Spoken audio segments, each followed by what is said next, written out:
ادارے کا قائد نہیں ہے. آج میاں طفیل محمد صاحب کا کوئی بچہ کسی فارورڈ بلاک کا سربراہ نہیں ہے. آج قاضی حسین احمد کا بیٹا اور بیٹی جماعت کے کارکن ہیں. آج سید منور حسن کے بعد اسی رب کے تصور میں پلا ہوا سمر باغ کے اندر سے اٹھنے والا ایک غریب کارکن صرف رب سے محبت کے صدقے امیر جماعت ہے. میرے عزیزوں، آج کون سی جماعت ہے جو وراثت سے خالی ہے؟ آج کون سی دینی جماعت ہے جہاں باپ کا وارث بیٹا نہیں ہے؟ آج ان کی شورائیں ہیں، ان کی ایگزیکٹیوز ہیں، آج انہی کی وزارتیں ہیں. یہ کون لوگ ہیں؟ ان کی کیا تبدیلیاں ہیں؟ ان کے اندر کیا انقلاب ہے؟ یہ تو کوئی انقلاب نہیں کہ باپ کرسی پہ ہو اور بیٹا اس کا جانشین بنے، ماں کرسی پہ ہو اور بیٹی اس کی جانشین بنے، اس کا داماد جانشین بنے. انقلاب یہ ہے کہ سید مودودی کا جانشین سراج الحق بنے. یہ انقلاب ہے. اور پھر میرے عزیزوں، یہ رب کے تصور نے ایک قیادت کا تصور دیا ہے. وڈیرا شاہی کے چنگل میں پھنسے ہوئے اس پاکستان میں کتنا بڑا انقلاب ہے. اس کی پوری قیادت جو ہے غریب طبقے سے تعلق رکھتی ہے، شعور والی ہے، اور شعور قرآن کے صدقے ملا ہے، شعور سیرت کے صدقے ملا ہے.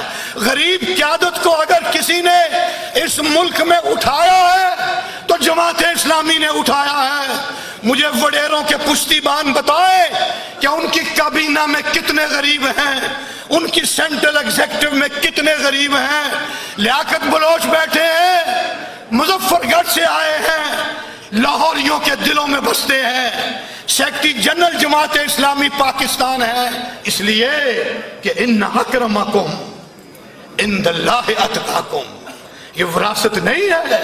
اور پھر میرے عزیزوں، تیسری اور آخری بات، امانت و دیانت کا تصور، قرون اولیٰ کا تصور، صحابہ کی رہنمائی کا تصور آج اگر کسی جماعت نے دیا ہے تو جماعت اسلامی نے دیا ہے. چندوں پہ بٹوارے ہیں، پیسوں پہ بٹوارے ہیں، بینک بیلنس پہ بٹوارے ہیں.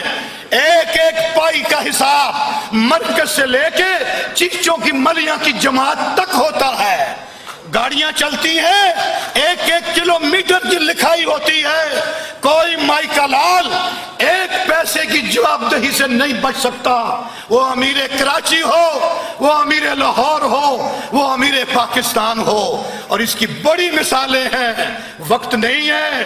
وہ عبدالستار افغانی جو ایک شومین تھا، اس کا جنازہ اٹھتا ہے، جو 13 سال کراچی کا میئر رہا، غریبوں کو پلاٹ دینے والا، اسی لیاری کے 2.5 مرلے کے مکان سے اٹھتا ہے.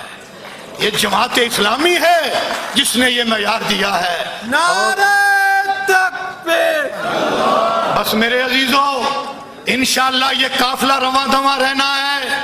ان سفید داڑیوں کی جگہ کالی اور کچری داڑیوں نے آنا ہے.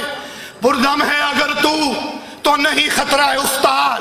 اس جدوجہد کو آگے بڑھاؤ، اس کے اندر اپنے بچوں کو لاؤ، اس کے اندر اپنی بیٹیوں کو آگے بڑھاؤ. اس ملک کی قسمت اسی سے وابستہ ہے، اللہ والوں سے وابستہ ہے، کالی کملی والوں سے وابستہ ہے، جو تمام تعصبات سے بالا تر ہو کے انسانوں سے انسان ہونے کے ناطے پیار کریں.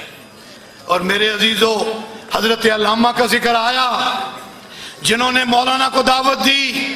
آپ پٹھان کوٹ میں آئے، آج قیادت کا انہی کا تصور پیش کر رہا ہوں. اپنے امیر کو اسی تصور پہ پرکھو، ایک ایک کو اسی تصور پہ پرکھو.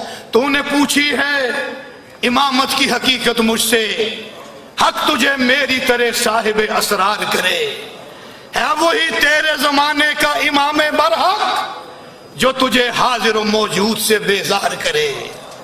یہ نہیں ہے کہ وہاں راج رنگ کی محفلیں سے جائے، تمہیں پلاٹوں کا کاروبار دکھائے، تمہیں اور بڑے بڑے کاروبار دکھائے، چینی روک کے سٹہ بازی دکھائے، بینکوں کی ساری دولت لوٹ کے خود کھا جائے اور اپنے حواریوں کو کھلا دے.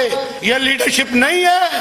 دیکھ احساس زیاں تیرا لہو گرما دے، فقر کی سان چڑھا کر تجھے تلوار کرے، اور موت کے آئینے میں دکھا کر تجھے رخ دوست زندگی اور بھی تیرے لیے دشوار کرے۔ پھر شاہوں کی مہمانداری نہیں ہے، فتنہ ملت بیضا ہے، امامت اس کی جو مسلمان کو سلاطین کا پرستار کرے۔